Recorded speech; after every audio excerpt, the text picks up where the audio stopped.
참 형들이 잔인하네요. 동생이 가져온 음식 먹으면서 동생을 죽이려고 물 웅덩이에 집어넣습니다. 사랑하는 시청자 여러분, 하나님께서는 요셉을 귀하게 들어 쓰시기 위해서 보통 사람이 겪지 않는 큰 고난을 그에게 주신 것입니다.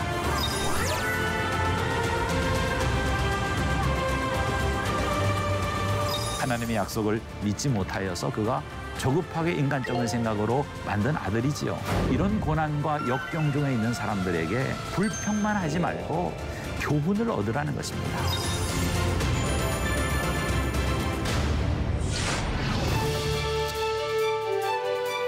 시청자 여러분 안녕하셨습니까? 지난 한 주 하나님의 은혜 가운데 평안하셨을 줄로 믿습니다. 홍성호 목사와 함께하는 말씀 속으로 저와 함께 요셉에 대해서 성경 여행을 떠나기를 원합니다. 오늘도 기쁘고 감사하는 마음으로 저와 함께 요셉의 삶을 통하여 말씀하시는 하나님의 음성을 듣는 시간 될 수 있기를 바랍니다.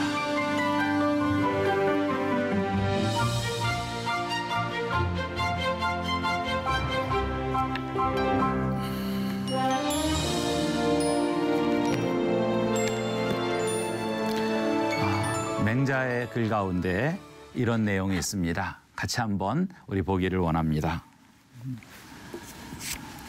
하늘이 어떤 사람에게서 장차 큰 일을 할 수 있도록 중책을 맡기려고 하면 먼저 그 사람의 마음을 괴롭게 하고 그 살을 다 빠지게 하고 먹을 것과 입을 것을 아쉽게 하고 그래서 지치게 하며 그가 하는 일 중에서 되는 일은 하나도 없이 자꾸만 꼬이게 한다.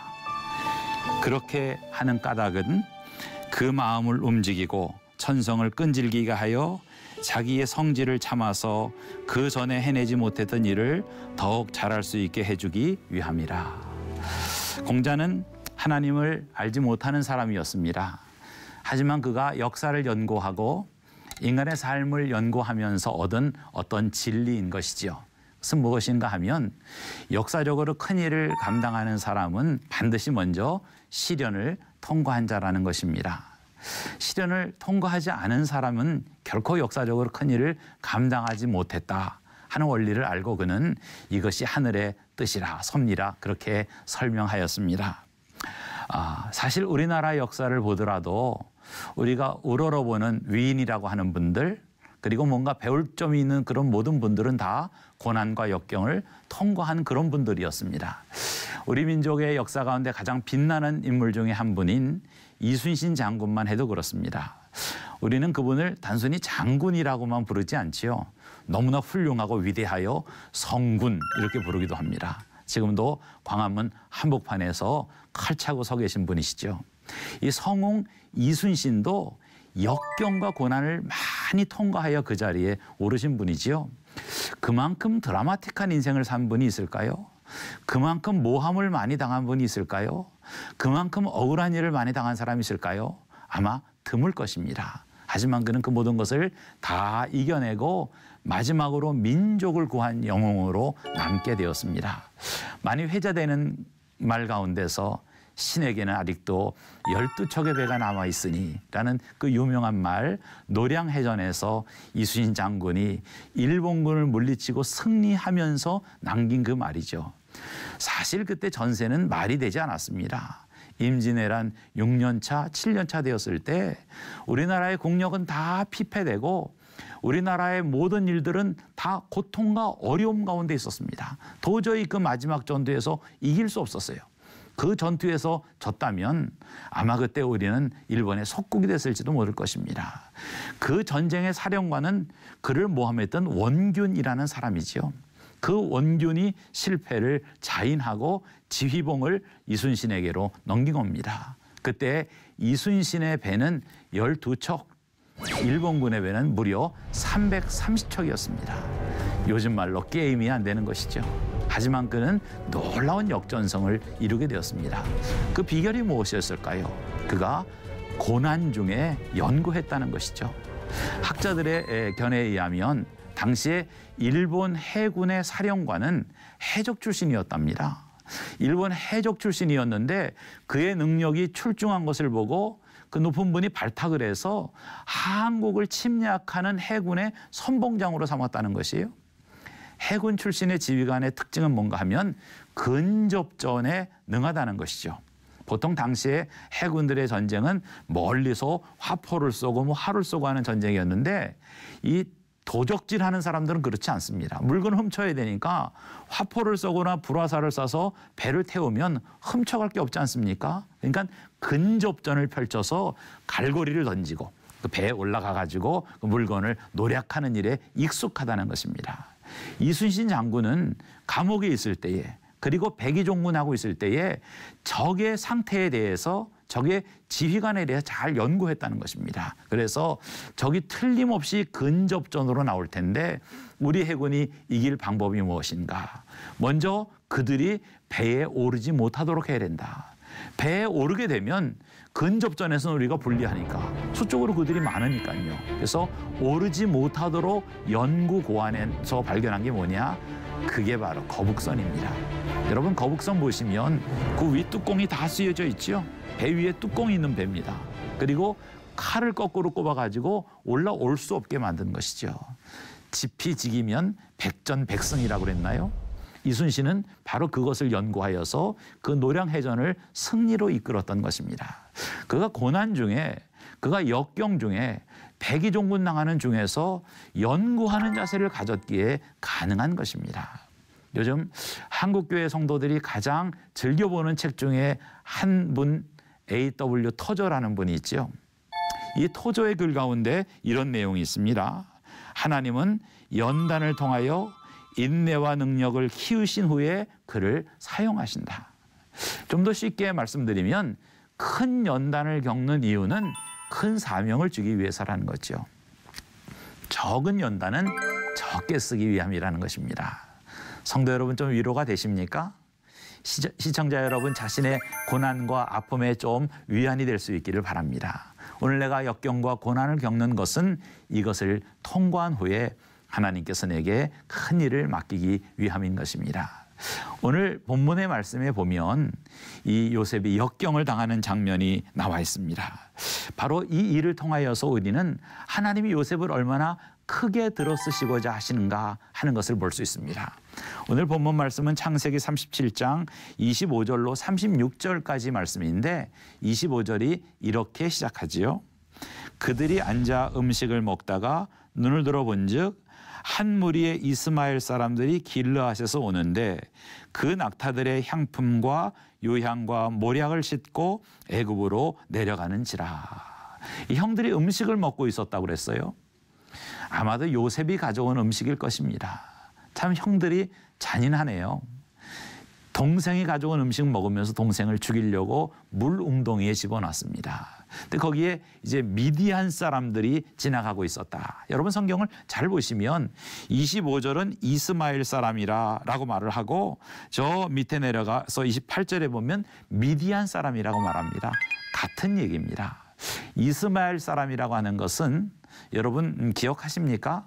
아브라함에게는 정식 부인인 사라의 몸에서 태어난 이삭이 있었고 그 아내의 첩 하갈의 몸에서 태어난 이스마엘이 있었지요.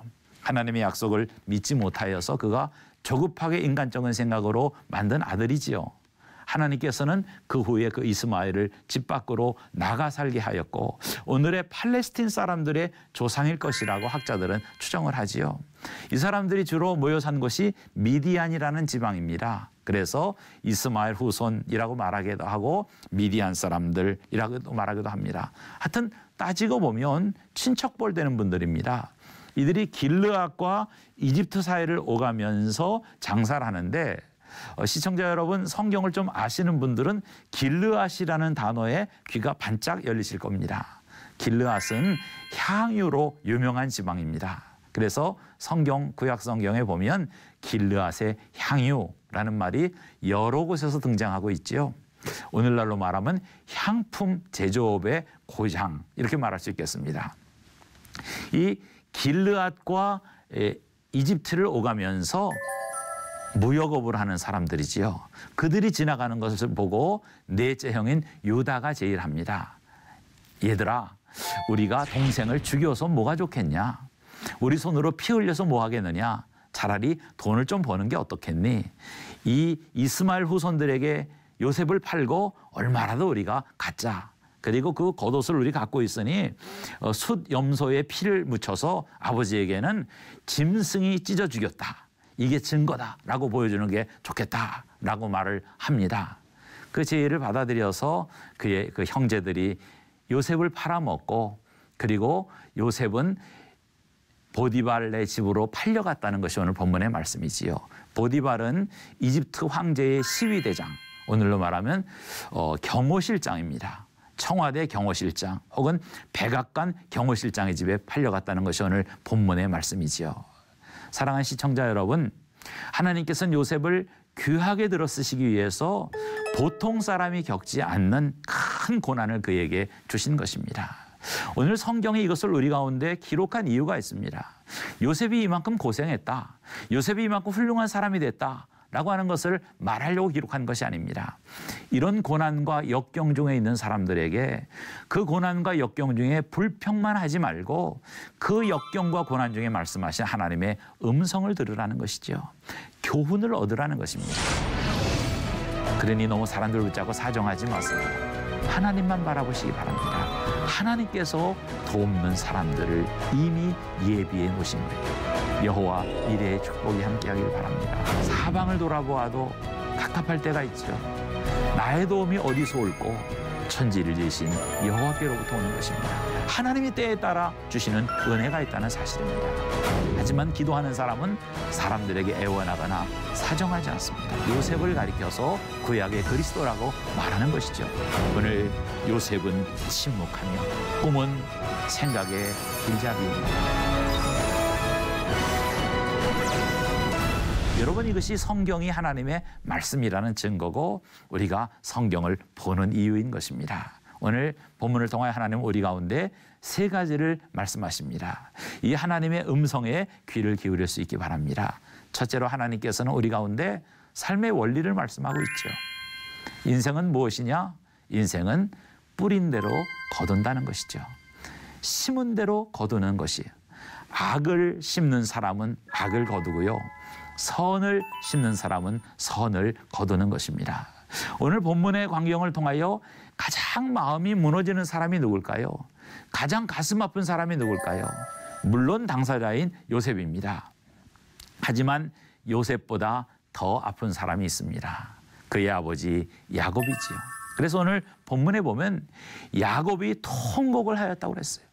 그를 위하여서 옷을 찢으며 몇 날 며칠을 애곡을 하며 내 아들 요셉아, 내 아들 요셉아 아파하는 모습을 보게 됩니다. 왜 안 그렇겠어요? 가장 사랑하는 아들이었고 그 아들이 짐승에게 죽었다고 하는 소식을 들었을 때 그는 노년이었거든요. 너무나 가슴이 아팠을 것입니다. 하지만 돌이켜보면 자업자득인 것이죠. 야곱은 평생 남을 속인 사람입니다. 거짓말하고 사기치며 살아온 사람이지요. 남의 물건을 빼앗고 탐욕이 많아서 그랬던 사람이 지금 그 아들들에게 그대로 당하고 있는 것입니다. 사랑하는 시청자 여러분, 오늘 우리가 착하게 살아야 되는, 선하게 살아야 되는 이유 중에 하나입니다. 선을 심을 때 내가 못 거둘지라도 내 자녀 때에 선의 열매를 거두게 되는 것이에요. 우리의 입술에 선을 뿌릴 수 있기를 바랍니다. 우리의 생각의 선을 뿌릴 수 있기를 바랍니다. 우리의 물질 생활에서 선을 뿌릴 수 있기를 바랍니다. 선을 뿌릴 때에 선의 열매를 우리에게 가져오게 되는 것입니다. 남을 욕하지 마세요. 지나치게 비판하지 마세요. 남을 음해하지 마십시오. 그게 다 내게 받게 되는 것이에요. 내가 한 그 말로 내가 심판받는다고 성경이 말씀하고 있지 않습니까? 오늘 이 비극적인 사건을 통하여 성경은 오늘 우리 가운데 심은 대로 거둠의 원리를 말합니다.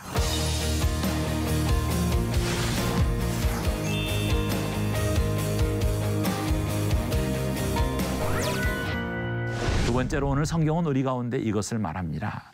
역사의 주인이 누구냐? 이 악한 의도를 가진 형들이냐? 아니면 이스마엘 상인들이냐? 아니라는 것이죠. 역사의 주인은 하나님이라는 것입니다. 하나님께서 이 모든 것을 컨트롤하신다는 것이죠. 하나님이 예비하신 사람들이 나타나서 이 모든 것을 끌어간다는 것입니다. 자, 보세요. 요셉이 죽기 직전에 큰형 르우벤이 죽이지 말자, 무릉동이에 넣자라고 제의합니다. 무릉동이에서 죽게 생겼을 때에 넷째 형 유다가 나서서 그냥 죽게 내버려두지 말고 차라리 팔아먹자. 그러면 돈이라도 생기지 않느냐라고 제의하게 됩니다. 그 팔자는 제의를 하는 순간에 미디안 상인들이 지나가게 됩니다. 여러분, 이것이 우연일까요? 불신앙의 눈으로 볼 때는 우연이지요. 하지만 신앙의 눈으로 볼 때 필연인 것입니다. 예정인 것이죠. 그렇습니다. 역사의 주인은 하나님이세요. 하나님이 이끌어 가시는 거고 필요한 순간순간에 그 배역들을 나타나게 하는 것입니다. 르우벤을 나타나게 하고 유다가 나타나게 되고 미디안 사람들이 나타나게 되는 것입니다. 저희 아버지는 개척교회 목사님이셨어요. 장로님으로 계시다가 나이 50에 신학을 하셔서 목사님이 되셨는데 우리 아버님은 참 진실하시고 기도도 많이 하는 분이셨는데 설교의 능력은 없는 분이셨습니다. 1974년도에 서울의 은평구의 한 교통위에서 교회를 개척하셨는데 설교를 잘 못하셨어요. 자식인 제가 들어도 별로 은혜가 안 됐어요. 설교 잘 못하시니까 교인들이 별로 안 와요. 그때만 해도 교회 시작하면 교인들이 많이 오는 시절이었거든요. 근데 안 오는 거예요. 교인들이 안 오니까 헌금이 안 나와요. 그냥 먹을 게 없어요. 목회자의 가정이. 그러니까 제가 학창 시절에 참 배고프게 세월을 지냈습니다. 아르바이트를 하기도 하고 새 옷 한 번 입어보지도 못하고 학교에서 늘 등록금 내지 못해 선생님께 야단맞고 하는 그런 아픈 상처가 있었어요. 목회자의 가정도 제대로 유지할 수 없고 교회 세도 내지 못했어요. 그래서 늘 집주인에게 독촉을 받고 교회가 쫓겨나게 됐어요. 우리 어머니가 기도원에 들어가 금식기도 하셨어요. 40일을 작정하며 하나님, 이 돈 문제를 해결해 주십시오. 월세를 못 내서 쫓겨나게 됐습니다. 하고 하나님이 문제 해결해 줄 때까지 40일을 정해놓고 금식했어요. 제가 옆에서 마다들로 지켜보면서 그냥 피가 바짝바짝 마르더라고요. 그런데 26일째 되는 날 기적이 나타났어요. 듣지도 보지도 못했던 서울의 어떤 큰 교회 성도 한 분이 뭉태기 돈을 들고 와서 집한 돈을 들고 와서 헌금한 거예요. 개척교회 목사님 사모님이 목숨을 걸고 금식한다는 얘기를 듣고 그 헌금을 작은 교회에 헌금하기에서 갖고 온 것이죠. 그래서 문제가 해결돼 가지고 교회가 성장하게 됐고 저도 굶어 죽지 않고 지금 이 자리에 서서 성경 특강하고 있는 겁니다. 시청자 여러분, 때에 따라 돕는 하나님의 은혜가 있어요. 르우벤, 유다, 이스마엘의 상인들 하나님이 주장하신 분들인 것이에요. 그러니 너무 사람들 붙잡고 사정하지 마세요. 사람들에게 너무 애원하지 마시기를 바랍니다. 하나님만 바라보시기 바랍니다. 하나님께서 돕는 사람들을 이미 예비해 놓으신 거예요. 여호와 이레의 축복이 함께하길 바랍니다. 시청자 여러분, 사방을 돌아보아도 갑갑할 때가 있죠. 나의 도움이 어디서 올꼬? 천지를 지으신 여호와께로부터 오는 것입니다. 오늘 본문의 사건이 우리 가운데 말하는 두 번째 교훈이 바로 그거예요.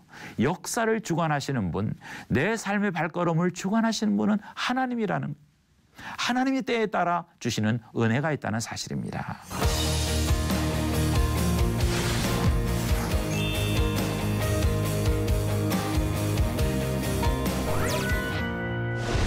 세 번째로 오늘 본문의 사건은 우리 가운데 요셉의 침묵에 대해서 말하고 있습니다.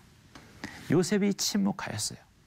뒤에 창세기 42장에 보면 요셉이 물구덩이에 들어갈 때 살려달라고 애원했다는 구절이 있어요. 물론 요셉이 당연히 그랬을 것입니다. 하지만 그 후에 물구덩이에 던져진 이후에 그는 침묵하였어요. 성경 어느 곳에서도 요셉의 분노를 말하지 않습니다. 성경 어느 곳에서도 요셉의 항변을 말하고 있잖아요. 그는 한순간부터 침묵하였습니다. 사랑하는 시청자 여러분, 하나님을 믿는 사람의 능력은 침묵할 수 있는 것입니다.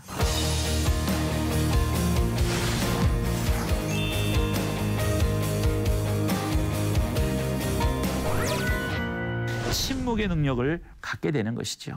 왜요? 하나님이 다 아시니까, 하나님이 보시니까. 하나님을 믿는 성도의 침묵은 곧 기도를 의미하는 것입니다. 예수님도 침묵하셨지요.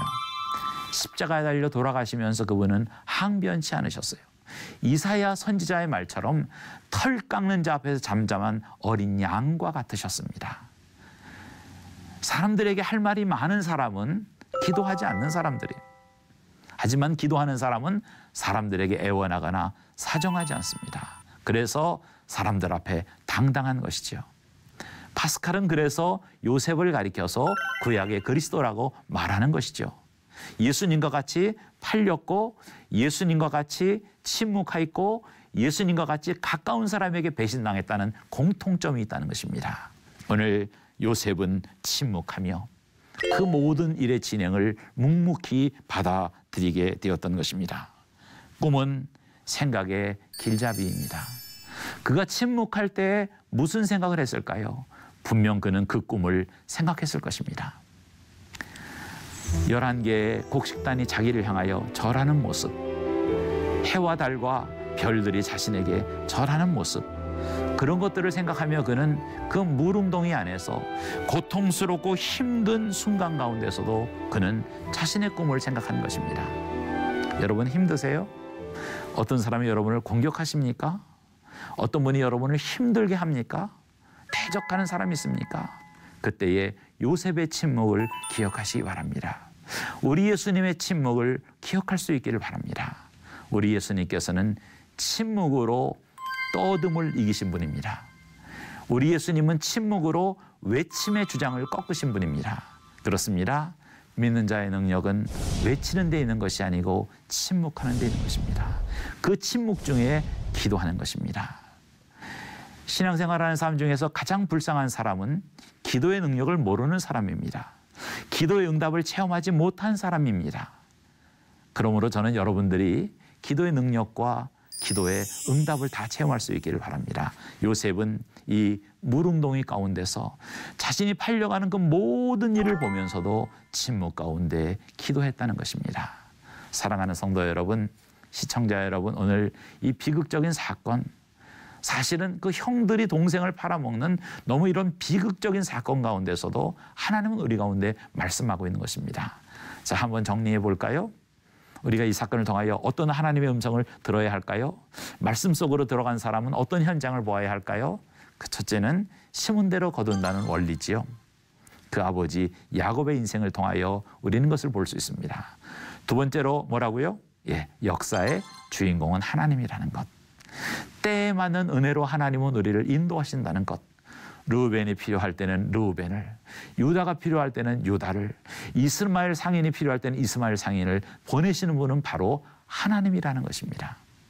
그리고 마지막 세 번째로 요셉의 침묵의 의미, 그리스도의 능력의 근원, 아무리 억울하고 힘들고 아픈 일을 당할지라도 침묵 가운데 기도하는 하나님의 사람들의 모습을 보여주고 있는 것입니다. 오늘 이것을 우리가 듣기를 원합니다. 오늘 이 능력을 가질 수 있기를 바랍니다. 그리할 때 여러분은 고난과 역경 가운데 넘어지는 사람이 아니고, 고난과 역경 가운데 무너지는 사람이 아니고, 고난과 역경을 딛고 일어서는 사람입니다. 지난번에도 제가 말씀드렸지요. 그리스도인은 어떤 사람이냐? 고난과 역경이 없는 사람이 아닙니다. 그리스도인은 역경과 고난을 이기는 사람입니다. 나와 여러분이 그런 사람들 될 수 있기 바랍니다. 또 한 주 주의 은혜 가운데서 이 말씀을 잘 기억하시면서 말씀 속으로 걸어가며 승리하는 여러분 모두가 될 수 있기를 바랍니다. 감사합니다.